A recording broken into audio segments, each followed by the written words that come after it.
Shorts അരിച്ച് വരാൻ തുടങ്ങും, പിന്നെ കൊന്ത മുടങ്ങും, പിന്നെ കൽപ്പന തെറ്റിക്കും, പിന്നെ പള്ളിപ്പോക്ക് നിർത്തും, കുർബാന സ്വീകരണം മുടങ്ങും, അവിഹിതം തുടങ്ങും, ലിവിങ് ടുഗദർ തുടങ്ങും. ഇങ്ങനെ ഓരോന്ന് വീണ് വഴിയേ വരും. അതാണ് അതിൽ ഒരു മേഖലയാണ്, തുടക്കമിടുന്നൊരു മേഖലയാണ് ഈ വ്യർത്ഥഭാഷണം, വിധി കറക്റ്റ് ചെയ്യുന്നവർക്കെതിരെ വിധി. പിന്നെ അമ്മ മിണ്ടാതിരി, ഞാൻ എനിക്കിഷ്ടമുള്ള പോലെ ചെയ്യും എന്നൊക്കെ പറഞ്ഞ് ഇങ്ങനെ ഉള്ളൊരു സംഭവം. ഇങ്ങനെ പർദീസയിൽ ഉൽപ്പത്തി പുസ്തകം 2-25 വാക്യത്തിൽ പറയുന്നത് അവർ ലജ്ജിതരായിരുന്നില്ല, ലജ്ജ തോന്നിയിരുന്നില്ല.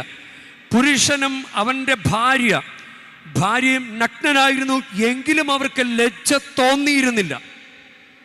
എന്തുകൊണ്ടാണ്? എപ്പോഴാണ് അവർക്ക് ലജ്ജ തോന്നിയത്? അത് 3-ാം അധ്യായത്തിൽ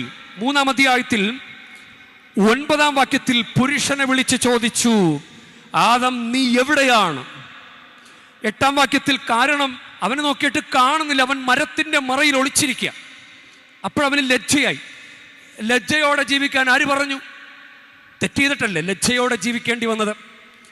അപ്പം നീ എവിടെയാണ് എന്ന് ചോദിക്കുമ്പോഴാണ് പറയുന്നത്, തോട്ടത്തിൽ അവിടുത്തെ ശബ്ദം ഞാൻ കേട്ടു, ഞാൻ നഗ്നനായതുകൊണ്ട് ഭയന്ന് ഒളിച്ചതാണ്. നീ നഗ്നനാണെന്ന് നിന്നോട് ആര് പറഞ്ഞു?